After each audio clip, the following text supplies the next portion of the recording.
Hello, welcome to Unicorn Princess Tarot. So this is for air sign, Gemini, Libra, Aquarius. Take only what resonates. Para sa gustong magpa-personal reading, Jing Tarot Reader. Kung gusto mong magpunta sa kanila, pwede yan. Calamba, Laguna. Yan yung kanyang lugar. Kaibigan ko yan guys. Hindi ako yon. Anyway, pa-comment na lang dyan sa baba. Kahit po heart lang, smileys, malaking bagay yun sa akin. Pa-subscribe na lang sa mga hindi pa nakaka-subscribe. Pahit the notification bell. And yeah, this is for air sign, Gemini, Libra, Aquarius. Let's start your reading. Air sign. For air sign, Gemini, Libra, Aquarius. What do we have here for air sign? Eight of Swords. Nine of Cups. The Empress. Love reading to ha. Ten of Swords. Five of Cups. Okay. I feel like yung iba sa inyo ay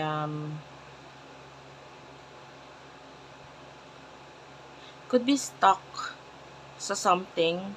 Or kung hindi ka man stuck, maybe you're stuck on thinking about something. So, meron kang laging iniisip. And you're always daydreaming about this person. This could be a person na lagi mo iniisip, lagi mong dine-daydream, but some of you parang gusto mo nang mag-focus na lang sa sarili mo. You want to love yourself, you want to end kung ano man itong pag-iisip mo dito sa taong to pagdidig. Kasi nasasaktan ka lang The Five of Cups, some of you iniisip mo na mag-move on with the Six of Swords. Kasi parang hindi ka na sure about sa connection ninyo with the Four of Cups. Okay? So, ayaw mo na masaktan. Yun lang. As simple as that. Ayaw mo na siyang isipin kasi ayaw mo na masaktan. So, sino ba tong person na to with, sa connection ni air sign? Please, Spirit Guides, Angel Guys, person nakakonect ni air sign, please. Person nakakonect ni air sign, Gemini, Libra, and Aquarius. One last shuffle.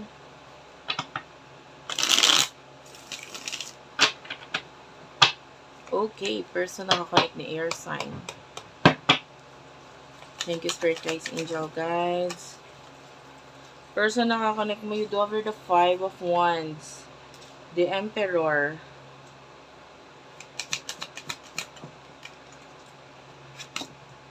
The High Priestess.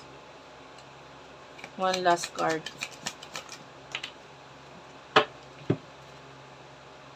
The Lovers. Ano yung mutual energy?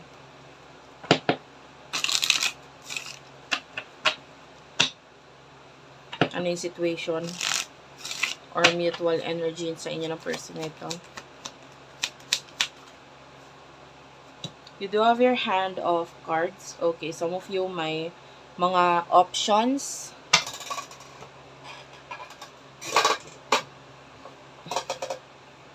I'm seeing like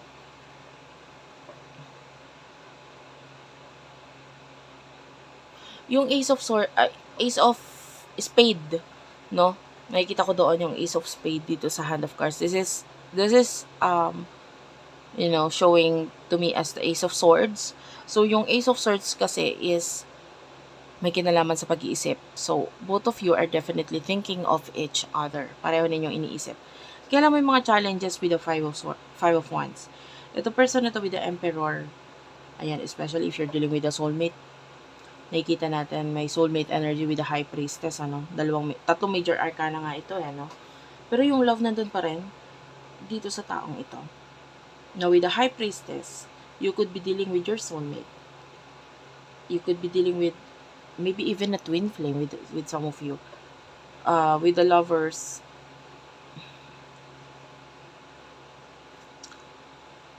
pwedeng i-deny niya or tinatry niyang i-deny yung regarding sa connection ninyong dalawa.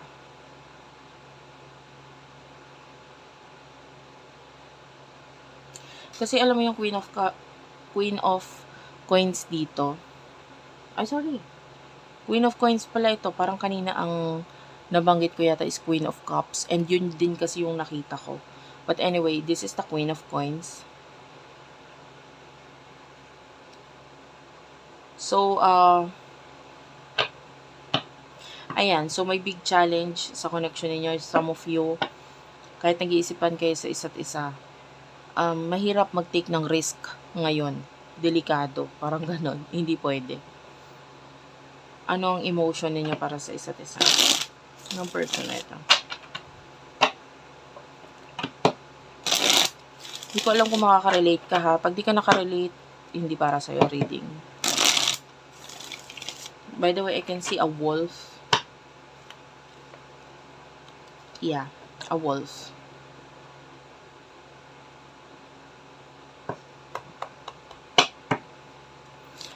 A wolf or a dragon? I'm not sure eh. Anyway, you do have here the King of Coins, the Chariot, the Death card, the Wheel of Fortune. The Wheel of Fortune is at the bottom of the deck.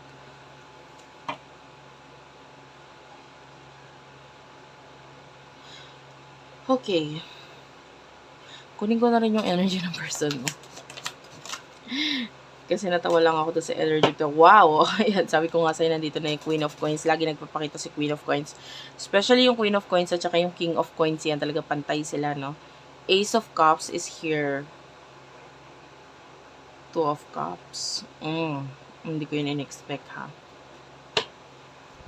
Mutual energy. Emotion ninyo sa isa't isa. Gemini, Libra, Aquarius. Cassette. Okay. Hindi ito basta-basta malilimutan eh. Hindi pareho ninyong hindi malimutan ng isa't isa. At saka hindi siya mabilis kalimutan. Hindi rin siya madaling makuha. Ganon. And then, ganon din naman siya sa'yo. Hindi ka rin madaling kalimutan. At hindi ka makakalimutan. You know, cassette is a music, you know. It's like a recording. Especially ang mga nire-record dyan is mga music.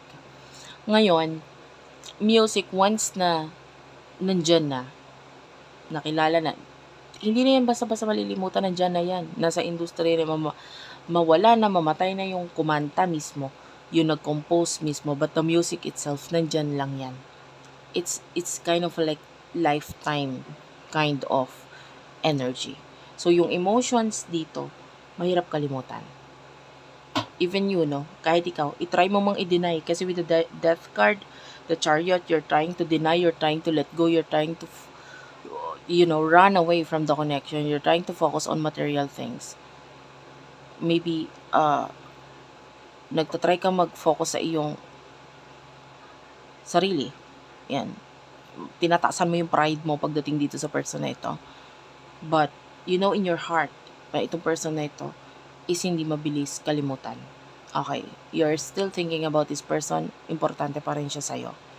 Itong person na ito, definitely there's a lot of love mula dito sa taong to. Pero sa inyo, pag tinignan kayong dalawa, parang ikaw yung patay na patay, ano? Parang ikaw yung isip ng isip. Parang ikaw lang ang may concern. Pero itong taong to, hindi lang siya showy. Nakikita natin siya as the Queen of Coins, especially nasa kanya yung the Emperor. So, this is a person who may look like he or she doesn't care. No? It may seems like itong person na ito ay walang pakialam regarding spirituality, regarding sa connection ninyo spiritual, pero may pakialam siya. Kunwari wala siyang alam, pero maaaring may alam siya. Maaaring nagre-research itong taong ito. Mahal ka niya, and with the this is Seven of Swords, but it is showing to me as like Three of Swords. I don't know why. Kasi tatlo yung yapos-yapos na swords dito. And then the two swords is like... Oh, sorry. Hindi lang pala tatlo. Oh, apat. Oh, tama. Four swords. Four of Swords. So, it's like the Four of Swords kasi someone na parang hindi nagagawa ng action. Tapos nakita ko yung Three of Swords kanina. So, it's like hindi nakakagawa ng action because either because of another relationship or iniisip niya na parang hindi ako pwedeng gumawa ng action dahil hindi ka pa nakakapag-desisyon or what. But, basta I can see separation sa inyong dalawa. Ano yung advice?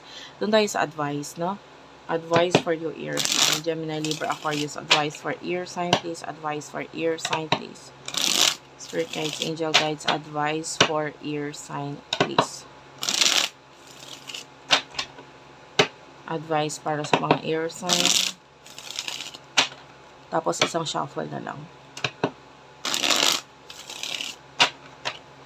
Ayan.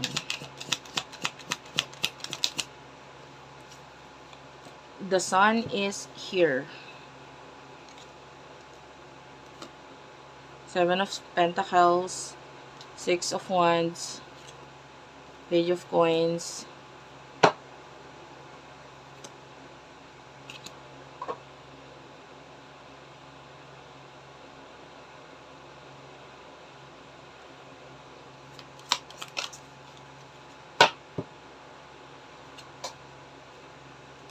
Two of Swords,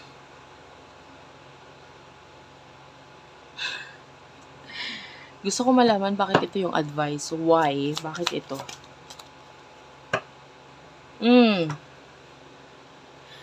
Okay, Three of Cups is here. Medyo kinilig ako ng konti dito sa part na ito. Bakit? Gusto ko mag-clarify. What's with the Three of Cups? Cupid's arrow. Ayan. And then separation is here. The Grim Reaper. Okay. Ito, ang advice sa'yo sa pagdating sa person na ito is wala kang dapat gawin. You just have to enjoy your life. You have to be happy. You have to wala kang dapat gawin. Huwag kang gumawa ng movement. Huwag kang maghabol. Huwag kang, so on and so forth. Page of Coins is here. So, kailangan mong mag-focus sa pera. The Two of Swords is here. Some of you may mga decision kang kailangan gawin regarding dito. More on finances, honestly. Yung nakikita natin. So, bakit? Diba, tinanong ko, bakit ito? Bakit ito yung advice? Kasi, some of you, lalo na kung ito ay soulmate or twin flame connection, nakita tayo ng reconciliation pagbabalik sa inyo nitong taong to. Pero, have faith. Magtiwala ka lang. Hayaan mo lang. No? I can see meeting or reconciliation sa inyo. Lalo na may separation sa inyo na feeling mo parang wala na talaga. Kung ikaw ito na parang feeling mo wala na talagang pag-asa sa connection ninyo. Huwag ka maghintay. Hayaan mo lang. Just focus on yourself. Yun yung pinaka-advice sa'yo. Thank you for watching, guys. I love you all and bye-bye.